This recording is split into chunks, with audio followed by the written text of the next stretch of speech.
عہدہ، منصب، کرسی، یہ ہر کسی کو نہ دیا جائے، سمجھ گئے؟ ہر کسی کو نہ دیا جائے۔ ذمہ داری جس کو دیا جا رہا ہو، یا کرسی جس کو ہم دے رہے ہیں، یا تنظیم کا جو صدر ہم بنا رہے ہیں، یا مسجد و مدرسے کا جو ذمہ دار ہم بنا رہے ہیں، یا انجمن کا جسے بھی ہم صدر بنا رہے ہیں، پہلے دیکھیں کہ وہ اس کا اہل ہے یا نہیں۔ سمجھ گئے بات؟ پہلے دیکھیں وہ اس کا اہل ہے یا نہیں ہے۔ ایسا نہیں کہ وہ لڈو بانٹ رہا ہے تو اس کے پیچھے ہاں دیکھو دیکھو کون آیا، یہی آیا یہی آیا، سب کے پیچھے لگا رہا ہے دیکھو کون آیا۔ ارے پہلے دیکھو جس کو ہم ذمہ دار بنا رہے ہیں اس کا اہل ہے یا نہیں، دیکھو گے کہ نہیں یہ بنا۔ ارے اگر یہ نہیں دیکھو کہ وہ اہل ہے نہیں تو قوم کا پیڑا کیوں غلط کر دے گا؟ بولو غلط کرے گا کہ نہیں غلط کرے گا؟ اس لیے پہلے یہ دیکھا جائے کہ وہ ذمہ دار ہم جس کو بنا رہے ہیں وہ اہل ہے یا نہیں، یہ پہلی فرصت میں یہ دیکھنا ہے۔ ورنہ یاد رکھیے اللہ کے نبی صلی اللہ علیہ وسلم کی حدیث ہے، آپ صلی اللہ علیہ وسلم نے ارشاد فرمایا، حدیث سنیے، اگر نالائق کو، خائن کو، بیوقوف کو، جاہل کو، خیانت گار کو اگر قوم کا امانتدار یا قوم کی ذمہ داری دے دیا جائے تو نبی صلی اللہ علیہ وسلم نے کیا کہا؟ آپ نے کہا اذا اسند الامر الى غیر اہلہ فانتظر الساعہ، جب ذمہ داری نااہل لوگوں کو دیا جانے لگے گا تو قیامت کا انتظار کرنا، قیامت کا انتظار کرنا۔ میرے بھائیوں آج آپ دیکھیں جو جس کا اہل ہے انہی کا سپورٹ کریں، سمجھ گئے؟ انہی کا سپورٹ کریں، جو واقعی ذمہ داری ادا کرنے کے لائق ہے، قابل ہے، آپ انہی کا ووٹ کریں، انہی کا سپورٹ کریں۔ ہر قصور ناقص کو ذمہ دار نہیں کیا جاتا، ذمہ داری نہیں بنائی جاتی۔ ایک بات، دوسری بات یہ ہے ہم تنظیم کا، سنیے غور سے، ہم تنظیم کا، ابھی آپ کے یہاں الیکشن ہونے والا ہے انجمن کا، ہم انجمن کا صدر، ہم انجمن کا سیکریٹری یا کسی بھی تنظیم، عہدہ اور منصب سے مراد یہ ہے کوئی بھی تنظیم کا صدر ہو، چاہے وہ چھوٹی سی چھوٹی تنظیم کا صدر ہو، سیکریٹری ہو، خازن ہو یا کوئی بھی عہدہ ہو، ہم جسے دے رہے ہیں، ہم جسے ذمہ دار بنا رہے ہیں، آئیے پہلے دیکھیے اس کے اندر وہ صلاحیت ہے یا نہیں ہے۔ سمجھ گئے؟ جماعت اور جمعیت کو اوپر لے جانے کی طاقت ہے کہ نہیں ہے اس کے پاس؟ جماعت اور تنظیم کو اس کے پاس اور اس کا نکھار اور اس کے ذمہ داری ادا کرنے کی قابلیت ہے یا نہیں ہے اس کے پاس؟ اب دیکھیں تنظیم کو مسجد اور مدرسے کو اوپر لے جانے کی طاقت ہے یا نہیں ہے اس کے پاس؟ وہ صلاحیت ہے یا نہیں ہے اس کے پاس؟ ہم جسے مسجد کا صدر یا جسے تنظیم کا صدر بنا رہے ہیں، یہ پہلی فرصت میں آپ دیکھیں کہ یہ صحیح ڈھنگ سے چلانے کے قابل ہے یا نہیں ہے، لائق ہے یا نہیں ہے، اہل ہے یا نہیں ہے، اوپر لے جانے کی طاقت ہے یا نہیں ہے، تنظیم اور سوسائٹی کو صحیح معنوں میں نبھانے کے قابل ہے یا نہیں ہے۔ اگر نہیں ہے تو ایسے لوگوں کو سپورٹ مت کریں، ایسے لوگوں کا ذمہ دار آپ مت بنائیں، مت ایسے لوگوں کو ووٹ کریں۔ آپ اللہ کے نبی صلی اللہ علیہ وسلم کی ایک معمول تھا، اصول تھا، آپ سنیے، نبی صلی اللہ علیہ وسلم کا اصول یہ تھا کہ آپ جس کو بھی ذمہ دار بناتے تھے پہلے اس کو مانتے تھے۔ پہلی بات تو یہ ہے کہ اگر ذمہ داری خود آپ کے اندر چل کر کے آ رہی ہے، بھائیو سنو، اگر عہدہ آپ تک چل کر کے آ رہی تو بعد میں بتائیں گے کہ مانگنے والے کو عہدہ نہ دیا جائے، کبھی مت دو اسے۔ اگر ذمہ داری ان کے ساتھ کے پاس چل کر کے آ رہا ہو، کرسی آپ کے پاس مل رہا ہو، لوگ کہہ رہا ہو کہ آپ بنیے صدر، آپ بنیے سیکریٹری، آپ بنیے خازن، اگر آپ کو آفر کر رہا ہے تو آپ سمجھیے اگر آپ کے پاس وہ صلاحیت، وہ ایبیلٹی، وہ قابلیت ہے تو آپ بارے گواہ اس بوجھ اور اس امانت اور ذمہ داری کو اٹھاؤ، اور اگر آپ کے پاس وہ طاقت نہیں ہے تو آپ انکار کر دو کہ نہیں میرے پاس وہ اہل نہیں ہو اس کی ذمہ داری کو اٹھانے۔ یہ بہت بڑی امانت ہے میرے بھائی، وراثت چاہیے، عہدہ نبھانے کے لیے، ذمہ داری نبھانے کے لیے، تنظیم چلانے کے لیے، مسجد اور مدرسے کو چلانے کے لیے صبر چاہیے، صداقت چاہیے، خیانت چاہیے، شجاعت چاہیے، بہادری چاہیے، جرأت چاہیے۔ یہ کیسے ہم ڈیولپ کریں، کیسے اپنے سماج کی اصلاح کریں، کیسے ہم تنظیم کو چلائیں؟ اگر یہ شجاعت، یہ فراست، یہ صداقت آپ کے پاس ہے تو آپ ذمہ داری لینے کے لیے تیار رہیے، ورنہ آپ خود دستبردار ہو جائیں گے، دستبردار کہ نہیں ہم یہ ذمہ داری لینے کے قابل نہیں ہیں۔ سمجھ گئے؟ یہ کوئی آسان نہیں ہے، یہ آسان نہیں ہے، یہ بہت بڑی ذمہ داری ہے۔ یہ کتنی بڑی ذمہ داری ہے سنیے، کوئی اپنی ذمہ داری کو ادا نہیں کر سکتا تو قیامت کے دن اس آدمی کو بھری محفل میں اسے رسوا کیا جائے. نبی صلی اللہ علیہ وسلم کی حدیث ہے، آپ نے فرمایا، آپ صلی اللہ علیہ وسلم فرماتے ہیں انہا امانہ و انہا یوم القیامت خزی و ندامہ. یہ اتنی بڑی امانت ہے، اتنی بڑی امانت ہے کہ بھری محفل میں قیامت کے دن ہر آدمی کو جس نے ذمہ داری قبول کیا ہے اور اپنی ذمہ داریوں کو اگر کما حق کرو ادا نہیں کرتا ہے تو قیامت کے دن اسے ذلیل کیا جائے گا، رسوا کیا جائے گا. ذلیل ہونا پسند کرے گا؟ یہی نہیں بلکہ اللہ کے نبی صلی اللہ علیہ وسلم نے فرمایا کلکم راع و کلکم مسئول عن رعیتہ. ہم میں سے ہر آدمی نگراں ہے، ذمہ دار ہے. کوئی قوم کا صدر ہے وہ ذمہ دار ہے، کوئی اگر گھر کا ذمہ دار ہے تو وہ ذمہ دار ہے، عورت کا ذمہ دار ہم ہیں، عورت اپنے بال بچوں کا ذمہ دار ہے. خاندان کا کوئی بڑا ہے تو وہ اپنے خاندان کا ذمہ دار ہے. مسجد کا کوئی سیکریٹری ہے وہ اس کا ذمہ دار ہے. گاؤں کا کوئی صدر ہے تو وہ اس کا ذمہ دار ہے. کلکم راع و کلکم مسئول عن رعیتہ. قیامت کے دن ہر آدمی سے ہر ذمہ داری کے تعلق سے سوال کیا جائے. سوال کرنے والے کون ہوں گے؟ اللہ سبحانہ و تعالیٰ. بھائیو تمہاری ذمہ داری کے تعلق سے قیامت کے دن پوچھے گا کہ تم کو عہدہ ملا تھا، تم نے ذمہ داری قبول کی تھی، تم فلاں تنظیم کا صدر تھا، فلاں کمیٹی کا سیکریٹری تم تھا، فلاں مسجد کا صدر تم تھا، فلاں مدرسے کا صدر تم تھا، تم نے کیا اپنی ذمہ داری نبھائے ہو؟ آج سوال کا جواب یہاں دو ورنہ قیامت کے دن ذلیل ہونے کے لیے تم تیار. انہا امانہ و انہا خزی و ندامہ. یہ بہت بڑی امانت ہے میرے بھائیوں، بہت بڑی ذمہ داری ہے. نبی صلی اللہ علیہ وسلم کا معمول تھا، آپ کو بتا دیں ہر کس و ناقص کو عہدہ مت دو. پھر سنیے غور سے میرے بھائیوں، جتنا الیکشن لڑنے والے اور دینے والے ووٹیں سنو. اللہ کے نبی صلی اللہ علیہ وسلم کا معمول یہ تھا کہ ہر کسی کو ذمہ دار نہ بناؤ. خدا نہ خواستہ اللہ کے نبی صلی اللہ علیہ وسلم کسی کو اگر کہیں کا گورنر یا کوئی ذمہ داری دیتے تو پہلے اس سے امتحان لیتے تھے، دیکھیں تمہارے اندر کیا صلاحیت ہے، کیا صلاحیت ہے. ہر کسی کو ذمہ داری نہ دیا جائے. حضرت معاذ بن جبل کو اللہ کے نبی صلی اللہ علیہ وسلم بھیج رہے تھے گورنر بنا کر کے، تو اللہ کے نبی نے پوچھا کہ تمہیں گورنر بنا کر کے بھیج رہے ہیں، بتاؤ وہاں کا جو مسائل آئے گا، گاؤں کا جو تنظیم کا جو مسئلہ پیش ہوگا، گاؤں کے جو مسائل آئیں گے وہ تم کیسے حل کرو گے؟ یہ اللہ کے نبی پوچھتے تھے. جتنے بھی کینڈیڈیٹ کھڑے ہیں میرے بھائیوں، آپ اس سے پوچھئے گا کہ مان لیجیے مسلمانوں کے ساتھ کوئی بھی مسئلہ پیش آیا، آپ اس کا حل تم کیسے کرو گے؟ ذمہ داری ہے یہ. تنظیم کا صدر بن رہے ہو، انجمن کا سیکریٹری تمہارے کندھے پر دیا جا رہا ہے، پورے شہر مسلمانوں کا تمہیں سربراہ بنایا جا رہا ہے، تم حل کیسے کرو گے؟ میرے بھائیوں ہمارے یہاں جو مسئلے کا حل ہوتا ہے، جو پیسہ زیادہ ڈالتا ہو اس کے حق میں فیصلہ کرو، جو زیادہ قریبی ہے اس کے حق میں فیصلہ کرو. یہ ذمہ دار لوگوں کا حال ہے میرے بھائیوں. ایسی ہر جگہ کے لیے حال ہے جو بتاتے ہیں اللہ ماشاءاللہ. جو پیسہ زیادہ دیتا ہو یا جو جس کا قریبی ہو انہیں کے حق میں فیصلہ ہوتا ہے. اللہ کے نبی صلی اللہ علیہ وسلم نے پوچھا بتاؤ تم فیصلہ کیسے کرو گے؟ کہتا کیا ہے؟ کتاب اللہ سنت رسول اللہ کے مطابق میں فیصلہ کے لیے کتاب اللہ قرآن اور حدیث کو دیکھوں گا. اللہ کے نبی صلی اللہ علیہ وسلم نے کہا کہ بتاؤ اگر تمہیں وہ سب مسائل قرآن اور حدیث میں نہ ملے تو کیا کرو گے؟ کیا کہتے ہیں معاذ بن جبل؟ کہا اللہ کے نبی میں اجتہاد کروں گا اور اجتہاد کرنے میں کوئی کسر نہیں، میں اجتہاد کروں گا. نبی صلی اللہ علیہ وسلم یہ پوچھتے تھے میرے بھائیوں کہ جسے ذمہ دار بنائے جا رہے ہیں اور قوم کا مسئلہ کیسے حل کرے گا. ایک ٹریننگ دے کر کے بھیجتے تھے. ایک بات. دوسری بات یہ ہے کہ کبھی بھی نبی صلی اللہ علیہ وسلم کا یہ اصول ہے اور شریعت کا یہ اصول ہے کہ جو آدمی ذمہ داری مانگتا ہو، عہدہ مانگتا ہو، اسے کبھی عہدہ مانگتا ہو. یہ یاد رکھنا.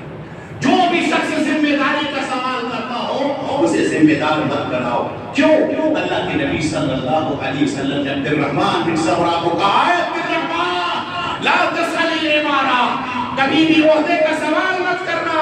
عہدے کا اگر کوئی آدمی سوال کر کے لیتا ہے، ذمہ داری اگر مانگ کر کے لیتا ہے تو اللہ نے کہا کہ نبی صلی اللہ علیہ وسلم نے کہا کہ ان کیس اگر خدا نہ خواستہ اللہ سبحانہ وتعالیٰ اگر تمہیں وہ ذمہ داری دے بھی دے تو مانگنے والے پر اللہ سبحانہ وتعالیٰ کی نصرت اور مدد نہیں رہتی. کی، اور جو بن مانگے جو کرسی ملتا ہے، جو بن مانگے عہدہ ملتا ہے، جو بن مانگے ہم کو صدر بناتا ہے، اس میں اللہ کی مدد بھی ہوتی ہے اور لوگوں کی بھی مدد ہوتی ہے۔ اللہ کے نبی صلی اللہ علیہ وسلم نے کہا تھا کس کو؟ ابو ذر غفاری کو، ابا ذر انک ضعیف، جب عہدے کا سوال کیا تو کہا کہ یاد رکھو یہ بہت بڑی امانت ہے، زندگی میں تم کبھی 2 آدمیوں کا بھی ذمہ دار مت بنو، بہت بڑی امانت ہے۔ اور نبی صلی اللہ علیہ وسلم کا یہ اصول ہے۔ ابو موسیٰ اشعری رضی اللہ عنہ کہتے ہیں کہ میں اللہ کے نبی صلی اللہ علیہ وسلم کے پاس آیا، نبی صلی اللہ علیہ وسلم کے جب پاس آیا تو 2 شخص تشریف لائے تھے، کس کے پاس؟ اللہ کے نبی صلی اللہ علیہ وسلم کے پاس۔ ان لوگوں نے کیا کہا؟ یاد رکھو میرے بھائیو، مانگنے والے کو کبھی عہدہ مت دو۔ پھر سنیے، نبی صلی اللہ علیہ وسلم کے پاس آتے ہیں، آ کر کے کہتے ہیں اللہ کے نبی آپ کی بڑی ضرورت ہے، ہمیں بھی کہیں کا عہدیدار بنا دیجئے، ہمیں بھی کہیں کا گورنر بنا دیجئے، عامل صدقہ لانے والا کچھ بھی ہو، جو بھی ذمہ داری ہو، اللہ کے نبی مجھے بھی کہیں کا عامل بنا دیجئے۔ اللہ کے نبی صلی اللہ علیہ وسلم نے کہا سنو سنو، کیا سنو؟ کہا میرا اصول ہے، نبی صلی اللہ علیہ وسلم کا اصول ہے۔ نبی صلی اللہ علیہ وسلم نے کہا کہ میں مانگنے والے کو عہدہ میں نہیں دیتا ہوں مانگنے والے کا، جو عہدہ مانگتا ہے میں اسے عہدہ نہیں دیتا ہوں۔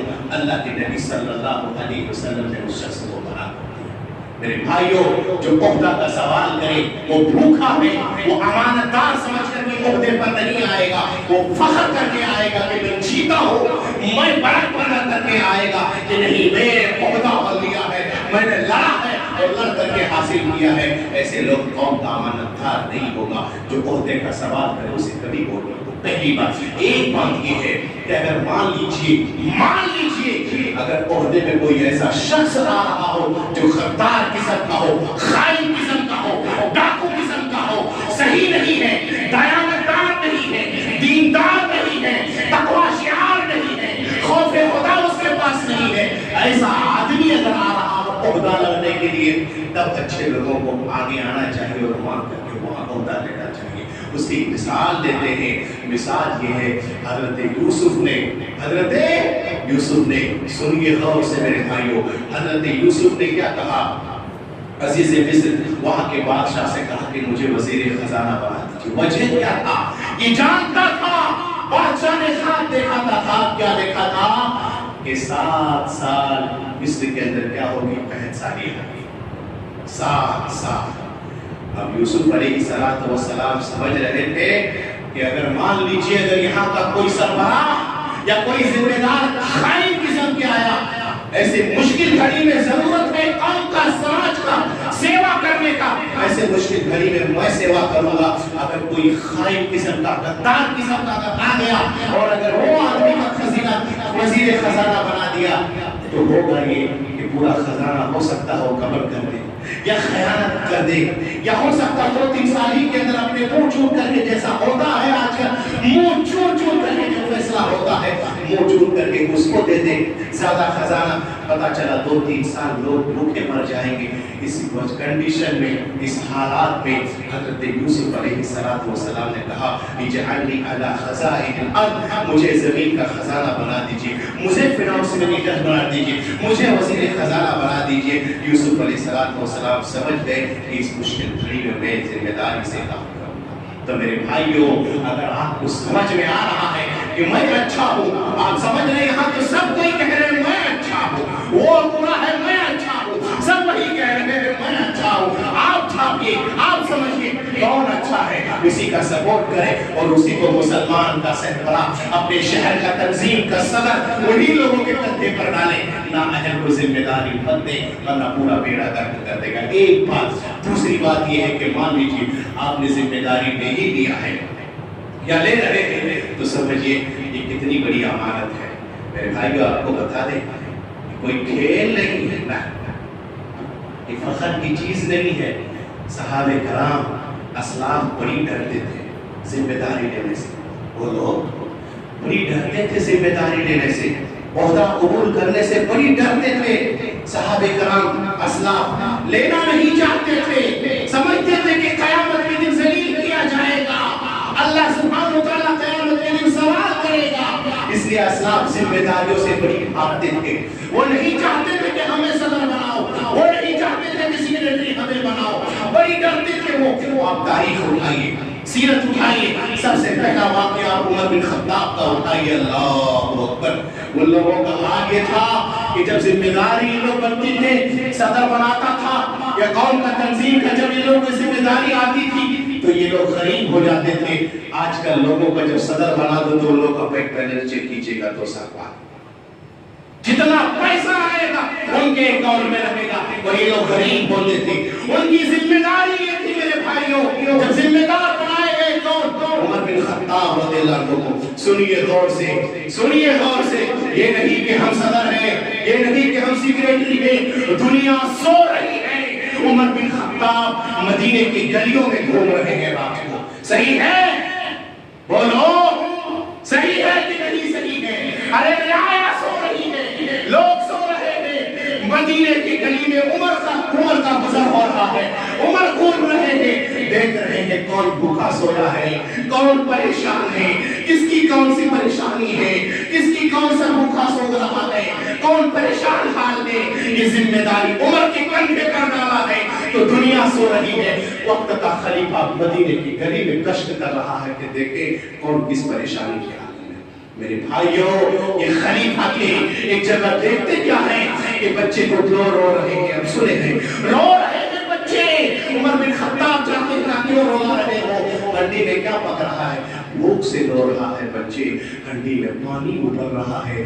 دلاسا دے رہا ہوں کہ بچے سو جا, کھانا تیار ہونے والا ہے. لیکن اس کے اندر چاول ہی نہیں ہے. عمر بن خطاب نے کہا تم نے کیوں نہیں یہاں کے امیر المومنین کو, خلیفہ کو خبر کیوں نہیں کیا؟ عورت کہتی ہے قیامت کے دن سوال کریں گے اللہ سے. میں کیوں سوال کرنے جاؤں؟ جب خلیفہ بنا تھا, قوم کا صدر لیا, اسے ذمہ داری اس نے جب قبول کیا. کیوں ذمہ داری قبول کیا؟ جب اسے پتا نہیں کون بھوکا ہے کون پیاسا ہے. عمر تڑپ جاتے ہیں میرے بھائیوں, رات بیات میں جاتے ہیں اور بیت المال میں کھولتے ہیں اور کھول کر کے اناج کا بوری اپنے کندھے میں اٹھاتے ہیں. ذمہ دار ایسے ہی نہیں میرے بھائیوں, نہیں ہم صدر ہیں, ہم سیکریٹری ہیں, ہم کہیں گے میرا چلے گا, یہ چلے گا نہیں, بلکہ بوریاں اٹھا کر کے اپنے کندھے پر لا رہے گے, اپنے پیٹھ پر لا رہے گے اور لا کر کے رات کو کھانا بنا کر کے کھلا رہے گے. عمر بن خطاب, آج کا مسئلہ ایسا ہے میرے بھائیوں کہ اگر کوئی صدر صاحب یا سیکریٹری صاحب, مجھے معاف کیجیے گا یہی حال ہے, اگر 1 کلو چاول دے گا تو 4 سیلفی اٹھا کر کے فوٹوگراف میں اور سوشل میڈیا پہ ڈالے گا. یہ فوٹو ڈالنے والے نہیں تھے, رات کو اٹھ کر کے رعایا کا حال معلوم کرنے والے تھے, کون بھوکا ہے کون پیاسا ہے, اور اپنی پیٹھ پر لاد کر کے کھلانے والے تھے. یہی نہیں میرے بھائیوں, آپ کو بتائیں, یہی عمر بن خطاب جب ذمہ داری قبول کر لیتے ہیں, اللہ اکبر اللہ اکبر, مانگیے میرے بھائیوں, حساب کا سوال کیجیے. جہاں کا جس جگہ کا بھی کوئی بھی ذمہ دار ہو, یاد رکھیے اگر عوام سوال کرے, کوئی بھی پیسہ اس طرح کا آتا ہو, سب عوام کا ہے. عوام اگر 12 بجے رات کو فون کرے گا کہ بتاؤ حساب دو, تو تمہیں حساب دینے کے لیے تیار رہنا ہوگا. عمر بن خطاب ہے, وقت کے خلیفہ ہے, 10 سال حکومت کر رہے ہیں. تھوڑا سا بولنے دیجیے, وقت ہو گیا, منبر پر خطبہ دینے کے لیے آ رہے ہیں, تمیز ذرا سا لمبا ہو گیا, پیچھے سے سوال کرتے ہیں, خطاب کے بیٹے ادھر رک, تیری تقریر بعد میں سنوں گا, پہلے جواب دے کہ تیرا تمیز اتنا لمبا کیسے ہو گیا. رونے لگے عمر بن خطاب, رونے لگے. سنو, جتنے ذمہ داری لینے والے ہو, جتنے بھی عہدہ قبول کرنے والے, تم نے ٹھیک سوال کیا میرے بھائیوں.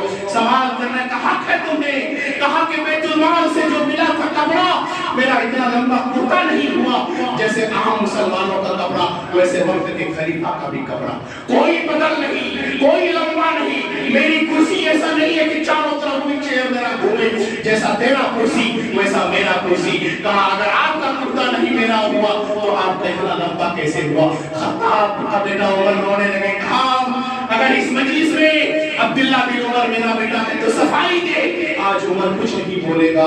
عبداللہ بن عمر اٹھتے ہیں, رو رو کر کے کہا بھائیو میرے ابا کو شک کی نظر سے مت دیکھو, بڑی ڈرتے ہیں ذمہ داری سے, بڑی روتے ہیں ذمہ داری سے, مت شک کی نظر سے دیکھو. ابا کا کوئی کپڑا نہیں تھا, ایک لباس تھا جس میں 17 پیوند لگا ہوا تھا, جو بیت المال سے مجھے کپڑا ملا تھا, میں نے بھی 2 میٹر اپنے ابا کو دے دیا کہ ابا ملا کر کے آپ کرتا سلا لیجیے. اسی کے لیے قمیص لمبا ہو گیا. تب جا کر کے خطبہ دی عمر بن خطاب. میرے بھائیوں یہ احساس تھا ذمہ داری کا. یہی عمر بن خطاب جب ذمہ دار آج دنیا والے کہتے ہیں کہ اگر عمر جیسا دنیا کے اندر اور ایک شخص ہوتا تو دنیا کا نقشہ ہی کچھ اور ہوتا. انصاف تھا میرے بھائیوں, انصاف تھا. اور ڈر اتنا تھا کہ جس راستے سے گزرتے تھے شیطان اس راستہ بدل لیتا تھا. یہ عمر جب آخری وقت آیا, لوگ کہتے ہیں عمر آپ نے تو بڑی اچھی سے ذمہ داری نبھائی ہے. عمر نے کیا کہا کہ تم کہتے ہو بڑی اچھی طریقے سے ذمہ داری نبھائی. اللہ کی قسم قیامت کے دن اگر اعلان کرنے والا اعلان کرے گا کہ عمر تم نے اپنی عہدہ نبھانے میں, ذمہ داری نبھانے میں نہ تو ثواب کا مستحق ہے اور نہ سزا کا مستحق ہے, نہ تمہیں پکڑ ہوگا نہ تمہیں ثواب دیا جائے گا, تو عمر سمجھے گا چلو میں آج کامیاب ہو گیا. ارے انسان تو انسان چھوڑو, عمر مدینے کے اندر ہے, لیکن یہ احساس کر رہے ہیں کہ اگر عراق کے سرزمین پر اگر کوئی جانور بھی پتھر نہ کر کے گر جائے, عمر تیری گریبان کو قیامت کے دن پکڑ ہوگا کہ تم نے عراق کے راستوں کو ٹھیک کیوں نہیں کیا تھا. یہ تو جانوروں کے بارے میں سوچ رہے تھے, انسانوں کے بارے میں رات کے گھوم رہے تھے. میرے بھائیوں ذمہ داری آتی ہے تو سوتا نہیں ہے آدمی, ذمہ داری آتی ہے تو یہاں کے لوگوں کا پلنگ لمبا ہو جاتا ہے, کرسیاں پھول جاتی ہیں. ان لوگ غریب ہو جایا کرتے تھے. یہی نہیں, ایک واقعہ اور بتاتے ہیں آپ کو. وقت کے خلیفہ ابو بکر صدیق رضی اللہ عنہ, میرے بھائیوں یہ بڑی ڈرتے تھے یہ لوگ. جب عمر بن خطاب کا آخری وقت آ گیا, لوگوں نے کہا خلیفہ کس کو بنائے, امیر کس کو بنائے, صدر کس کو بنائے, سیکریٹری کس کو بنائے. سب نے نام لیا, کیا کس کو, عبداللہ بن عمر کو. عمر بن خطاب جانتے تھے کہ میرا بیٹا اس لائق ہے, اہل ہے, لیکن نہیں. کیا کہا اس نے, کہا میرے کندھے پر جو بوجھ تھا میرے بیٹے پر یہ بوجھ نہیں آنی چاہیے. قیامت کے دن اس کو پکڑنا نہیں چاہیے. لوگوں کے سامنے اپنے بیٹے کو ذلیل کرتے ہیں, رسوا کرتے ہیں اور کہتے ہیں لوگوں سنو, تم جو قوم کا صدر میرے بیٹے کو بنانا چاہ رہے ہو, کیا تمہیں نہیں پتا اس نے اپنی بیوی کو ایک مرتبہ حیض کی حالت میں طلاق دیا تھا. جس کو اپنے بیوی کو طلاق دینے کا طریقہ نہیں معلوم تو وہ مسلمانوں کا مسئلہ کیسے حل کرے گا. اور حیض کی حالت میں طلاق نہیں دیا جاتا ہے. خود عمر ذلیل کر کے اپنے بیٹے کو, معلوم تھا کہ لینے کے حقدار ہے, لیکن ذلیل کر کے کیوں, قیامت کے دن وہ بوجھ جو میرے کندھے پر ہے میرے بیٹے کے کندھے پر یہ بوجھ نہیں آنی چاہیے. ڈرتے تھے میرے بھائیوں. ابو بکر کو آپ اٹھائیے, جب ذمہ دار بنائے گئے, کپڑا اٹھاتے ہیں پیٹھ پر لاتے ہیں, گلی میں گھوم رہے ہیں بیچنے کے لیے. عمر نے دیکھا ابو بکر کہاں جا رہے ہیں, کہاں جا رہے ہیں, کہا ارے کپڑا بیچنے جا رہے ہیں. کہا کپڑا بیچنے جاؤ گے تو قوم کی خدمت کون کرے گا. کہا عمر اگر کپڑا نہیں بیچوں گا تو بال بچوں کا کیا ہوگا, کہاں سے کھلاؤں گا, کہاں سے پلاؤں گا. عمر نے کہا کہ بیت المال سے تمہارا تنخواہ مقرر کر دیتے, بولو کتنا تنخواہ دیا جائے گا. اللہ اکبر, خلیفہ ذمہ دار, اللہ سنو, کتنا نہیں اتنا ہی ہمارا بھی تنخواہ مقرر ہو جتنا عام مزدوروں کا تنخواہ ہوگا. سمجھ گئے, جتنا ہمارا صدر کا تنخواہ ہو اتنا ہی امام کا تنخواہ ہو, اتنا ہی موزن کا تنخواہ ہو, اتنا عام رعایا کا تنخواہ ہو. کہا زیادہ نہیں لوں گا, جتنا عام مسلمانوں کا تنخواہ ہے اتنا ہی مقرر کر دو. ابو بکر صدیق قوم کی خدمت کرنے لگے, تنخواہ مقرر ہو گیا. کہا گھر چلے گا, بیت المال سے راشن مقرر کر دیتے ہیں. جو راشن آتا تھا آپ سنے ہوں گے, بیوی نے ایک مرتبہ کہا میاں کچھ میٹھی چیز کھانے کا ذکر کر رہا ہے, اور میٹھا چیز ذکر کر رہا ہے کہ کوئی دل کر رہا ہے کہ میں کھاؤں. ابو بکر نے کہا ابھی کہاں ہے, کیسے لاؤں میں, یہ تو بیت المال میں جو پیسہ ہے یہ قوم کا پیسہ ہے, اپنی طرف سے 1 روپے خرچہ نہیں کروں گا. یہ جنتا کا پیسہ ہے, جو لگا رہے ہیں یہ عوام کا پیسہ ہے, اپنی مرضی سے کہیں نہیں لگاؤں گا. ابو بکر نے کہا نہیں, میٹھا چیز نہیں کھلا سکتا میں. بیوی کیا کرتی گئی, تھوڑا